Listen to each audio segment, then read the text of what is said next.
महाभारत युद्ध के बाद धृतराष्ट्र और गांधारी ने पांडवों के साथ 15 साल व्यतीत करने के पश्चात कुंती, विदुर और संजय के साथ वनवास को चले गए और वहां रहकर तप करने लगे।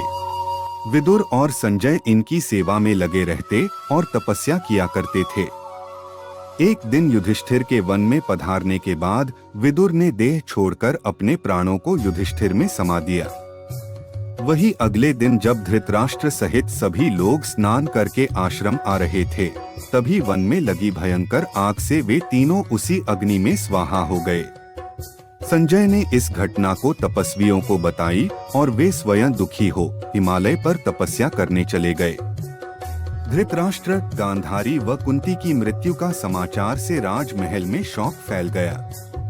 वही युद्ध के 36 वर्ष बाद गांधारी द्वारा दिए श्राप के चलते श्री कृष्ण के कुल के सभी योद्धा मारे गए और बलराम ने दुखी होकर समुद्र के किनारे जाकर समाधि ले ली। और श्री कृष्ण को प्रभास क्षेत्र में एक जरा नाम के शिकारी ने एक में हिरण का शिकार करते समय तीर चलाया जो कृष्ण के पैर में लगा, जिसे कारण बनाकर उन्होंने देह त्याग दी और अपने बैकुंठ धाम को चले गए। उनकी मृत्यु 119 वर्ष की आयु में हुई थी। वही यादवों और उनके अन्य गणराज्यों का अंत होते ही श्री कृष्ण द्वारा बसाई द्वारका भी सागर में डूब गई। युधिष्ठिर ने 36 वर्षों तक हस्तिनापुर पर राज किया, परंतु अपनी माता कुंती, गांधारी और धृतराष्ट्र और विदुर सहित श्री कृष्णा और बलराम की मृत्यु के समाचार ने उनको अत्यधिक विचलित कर दिया और सभी पांडवों को घोर वैराग्य प्राप्त हो चुका था।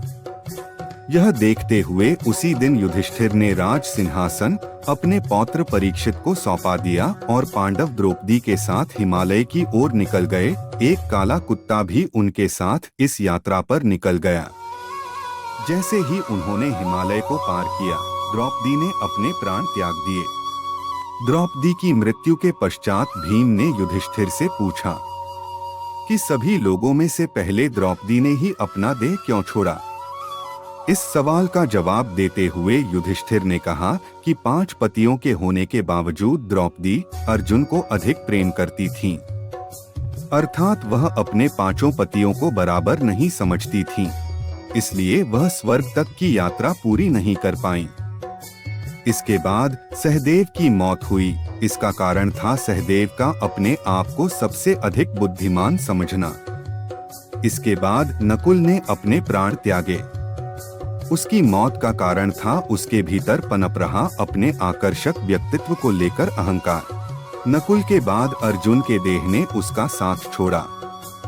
जब भीम ने युधिष्ठिर से इसका कारण पूछा तो उन्होंने बताया कि अर्जुन को अपने बल और दक्षता पर बेहद अभिमान था, इसलिए वह अपनी यात्रा पूरी नहीं कर पाया। अब भीम, युधिष्ठिर और वह काला कुत्ता शेष रह गए, लेकिन इसी बीच भीम ने भी उनका साथ छोड़ दिया। भीम की मौत का कारण बना उनकी दूसरों की भूख की परवाह किए बगैर अत्यधिक भोजन करने की प्रवृत्ति। युधिष्ठिर ने अपने आगे की यात्रा उस कुत्ते के साथ पूरी की। रास्ते में उन्हें इंद्रदेव मिले, जिन्होंने युधिष्ठिर को उनके रथ पर आकर स्वर्ग चलने को कहा। युधिष्ठिर ने उनसे कहा कि वे अपने भाइयों और द्रौपदी के बगैर स्वर्ग नहीं जाएंगे। इंद्रदेव ने उनसे कहा कि वे सभी उन्हें स्वर्ग में मिलेंगे। इंद्र का जवाब सुनने के बाद युधिष्ठिर एक शर्त पर रथ पर चलने के लिए तैयार हुए कि वह काला कुत्ता भी उनके साथ जाएगा, क्योंकि उसने अंत तक उनका साथ नहीं छोड़ा। युधिष्ठिर की यह बात सुनकर उस काले कुत्ते ने अपना असली रूप धारण किया, जो यमराज का रूप था। यमराज युधिष्ठिर की इस बात से बेहद प्रसन्न हुए। परिणाम स्वरूप युधिष्ठिर इंद्र के रथ पर बैठकर अपनी देह के साथ ही स्वर्ग पहुंच गए। तो मित्रों, आज की वीडियो में इतना ही। अगर कहानी अच्छी लगी हो तो वीडियो को लाइक करें और चैनल पर नए हैं तो इस चैनल को सब्सक्राइब करें, क्योंकि इस चैनल पर हम आपके लिए ज्ञानवर्धक और धार्मिक कथाएं लाते रहते हैं।